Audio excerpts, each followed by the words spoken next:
Rádio Escola da Bíblia apresenta o programa Assuntos de Família, com a apresentação do nosso irmão Valdizan Souza e a participação do psicólogo Luiz Bernardo.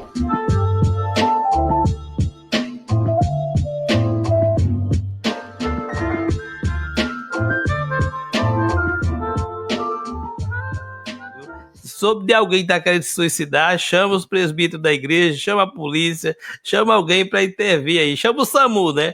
E leva chama esse todos. indivíduo aí. Chama todos. Eu já vi policial fazendo oração, impondo as mãos na cabeça da pessoa dentro de um CAPS. Né? A pessoa lá... Assim, interessante. Assim, eu acho que tinha recém-chegado naquele CAPS, e foi uma paciente, né, que já era lá há anos, frequentava anos lá. Então, vamos dar exemplos aí, né, de abordagens visando aí a resiliência familiar e também uma postura colaborativa, né? E não é tão comum, né, embora as leis brasileiras preconizem a abordagem familiar, não é comum, pelo menos por onde eu passei, agora alguns anos que eu estou longe do serviço público, né, que os profissionais tivessem domínio das teorias familiares para, de fato, fazer valer o que já está preconizado pela própria regulamentação do serviço, das leis, né, das normativas aí sobre abordagem familiar, né. Ainda há um gap, aí, há uma distância ainda, né, entre o conhecimento dos profissionais e o que está na lei esperado que seja abordado. Então, me lembro que eu atendi essa pessoa pela primeira vez e ela tinha, de fato, muitos cortes nos dois braços, o menor tinha acho que 4 pontos. Assim, era uma pessoa realmente com um problema crônico de tentativas de suicídio, e ela costumava fazer isso em ambientes variados, com instrumentos variados, e ela tentava mesmo, ela precisava ser socorrida, senão ela viria a óbito, porque os cortes eram profundos e eram daquele jeito que poderia... Era sério, né? E eu me lembro que eu atendi a primeira vez numa semana, foi um caso que eu fiquei muito feliz, foi de sucesso. Eu convidei essa família, o marido, né, abordei várias vezes.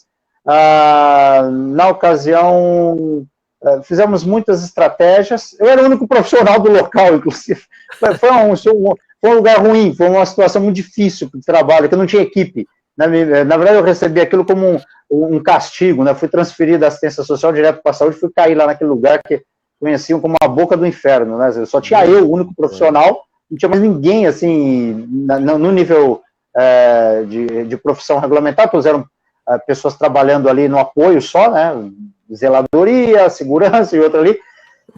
Mas eu acompanhei, foram 19 atendimentos e essa foi a última vez que ela se cortou. Naquela primeira semana eu atendi, mas aí naquela semana ela teve esse episódio, chamaram tudo. Aí veio até a polícia e eu vi o policial um segurando, o outro impondo as mãos e orando. Né? E as pessoas ficaram indignadas com aquilo, eu falei, olha, usa o SAMU, usa a polícia, usa a sua oração, salva a vida da mulher. E aí eu atendi outras vezes, né? Eu me lembro que ela nunca mais se cortou. Depois daquela ocasião, a gente continuou várias estratégias, e foi um caso de sucesso, fiquei muito feliz. Foi por ela, lógico que a gente fica feliz no fim, né? Mas nos esforçamos ao máximo. Então é um exemplo assim de...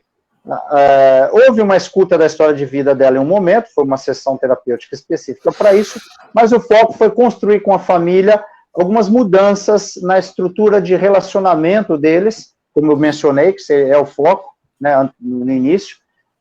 Havia comportamentos que outras pessoas trabalhavam ali, eram membros da equipe, né, então tem que considerar também o mesossistema da família, né, que ela frequentava aquele local, nem todos os familiares frequentavam, mas influenciava a vida dela, que julgavam muito a atitude do marido dela, né?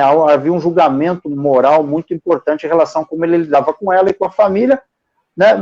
Não eram questões que eu deveria me intrometer, de qualquer forma eu o convidei, eu ouvi, né? E pensamos estratégias que foram suficientes, e ela recebeu alta. Anos depois eu voltei a trabalhar lá, e ela realmente não era mais paciente, e pessoas populares diziam, né, que ela ia bem, estava lá com a família, estava casada, tocava a vida dela, né, do jeito que não era da minha conta ficar intrometendo tanto, né, então tem que ter esse respeito, esse equilíbrio, se queremos salvar vidas. Assim, o que fazer se a pessoa é da família, fala de morrer, mas não está em casa, está morando sozinha, Tem que haver intervenção familiar ou será individual? Que situação difícil, viu? Em todos os níveis, assim, porque o indivíduo, ele nunca sai da família, de verdade. A família, assim, o indivíduo nunca sai da família, ele sai e a família continua existindo, né? Assim, ele morre e a família continua existindo. E ele nunca sai. As pessoas da família morrem e ele continua fazendo parte. Então, a relação, ela transcende a nossa existência. Por isso que aspectos de espiritualidade são importantes do desenvolvimento humano. Tem a ver com a superação de um desafio como esse. Então, o indivíduo, ele faz um movimento na fase de assumir a adultez, né, tornar-se adulto, de desvincular-se da família de origem. Mas, lembrando algo que eu comentei em programa anterior, esse desvincular é uma mudança na estrutura de relação da família, que nunca é extrema. Né? A conectividade familiar, né, a coesão das relações familiares, explicamos muito no programa anterior, ela nunca é extrema. Não podemos ser extremamente unidos, né, coesos, né, num ponto de fusão, e nem totalmente desconectados, o ponto, né, de totalmente sem vínculo algum. Isso não existe.